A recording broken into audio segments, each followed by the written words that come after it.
The average adult has plenty of access to a variety of natural spaces. There are national parks, state parks, and all kinds of beaches that we are completely free to visit. But for a child, access to nature is a little different. A child can't drive themselves to a local state park for a hike or catch a lift to the beach. For a child, being out in nature generally means one thing: a yard. And try as we might to keep kids safe at home, sometimes that just isn't possible. Sometimes, while little adventurers are learning about the nearby flowers and the small creatures that scurry away, someone shows up to take them.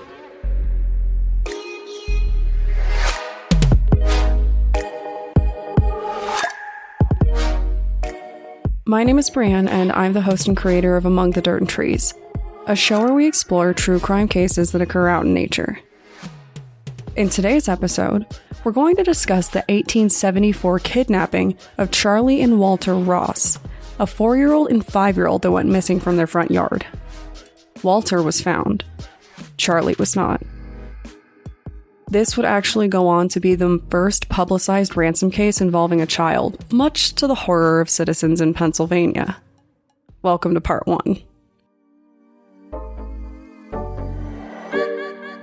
The front yard is a place where children are often allowed to play, and there are some inherent dangers that come with this.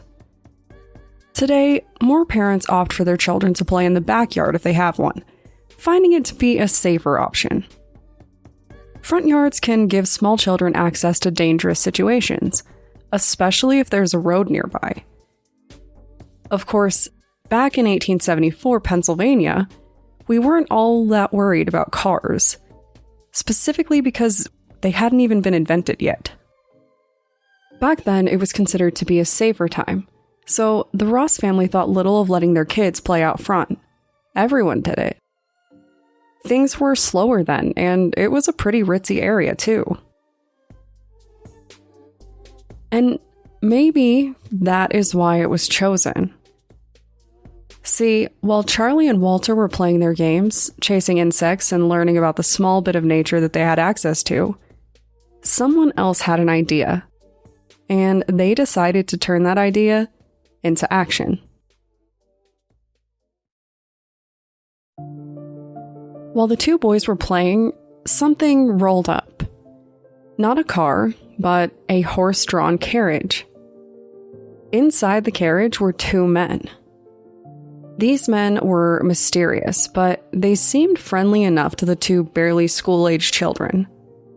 In fact, these nice men made fast friends with Charley and Walter when they offered the 2 children candy and fireworks. Of course, there was only one catch. In order to get these things, the boys would need to take a ride in the carriage.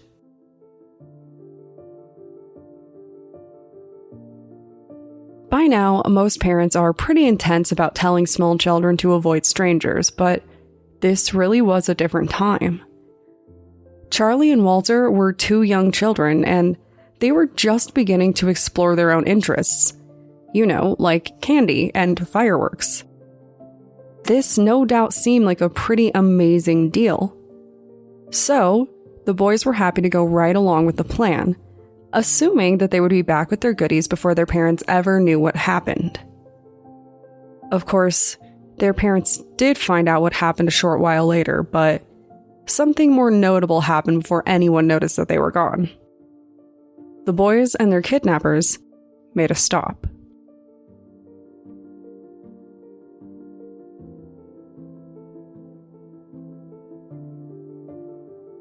I've always considered kidnapping to be a fairly quick business, personally. I figure if you want to get away with abducting someone, it's generally best to put as much distance between where you pick them up and where you are as possible. So, you can imagine my surprise when I learned that they stopped at a store. See, the kidnappers made some pretty big promises to their unknowing victims, and they didn't have everything that they needed. This is why they stopped by a store and tasked 5-year-old Walter with the very important job of purchasing the fireworks. Walter was given a quarter and sent inside to make the transaction. Obviously, Walter did not have the worldly knowledge to know just how weird of a request this was, so he went to do exactly that. After he went inside and came back out, something changed. I'm not sure if anyone sold him fireworks, though I'm assuming not. Regardless, when young Walter went to return to the carriage after his attempt, something was wrong.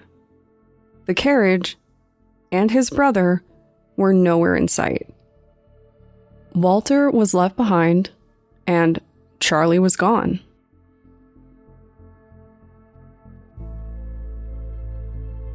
This part of the story really stuck with me for a few reasons. Obviously, it is really interesting that they dropped off Walter, and I'm curious about why this happened. Did they decide that one kidnapped child was enough?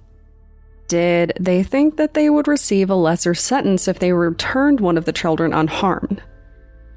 Was this some kind of way to win favor with the parents, like a show of good faith? Or is there the chance that Walter was just really annoying and they didn't want to deal with it? I have no idea, but I kind of assumed that there was some kind of strategy behind the decision. Stopping to drop him off would have cost them time, and it also came with a huge risk. The chance that more witnesses might see and be able to identify the carriage. I don't know what kind of variety there was in the carriage market in Philadelphia, but I have to assume that there were only so many options. By letting Walter go in a public place, they opened themselves up to a much bigger chance of getting caught. I also think that it must have been fairly haunting for Walter to grow up and realize what fate he managed to avoid. I can't imagine what it would be like to grow up with that knowledge and watch your family just fall apart. It must have been really difficult growing up alone in that house. Of course, the house was kind of the problem here.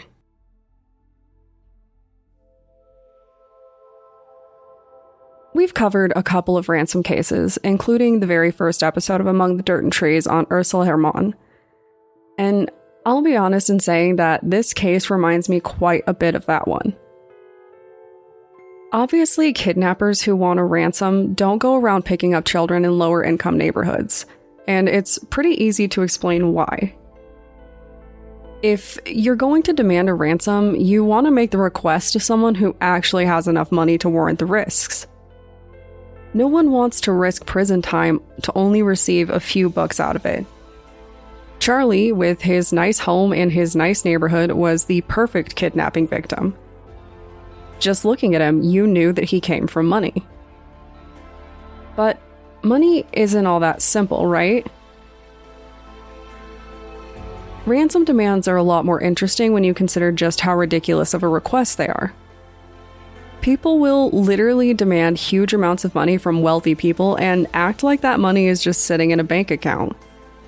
In reality, most of the time it isn't. Wealthy people know that the best thing to do with money is to use it to make more money, but there's something else to consider when making these demands. Appearances can also be deceiving.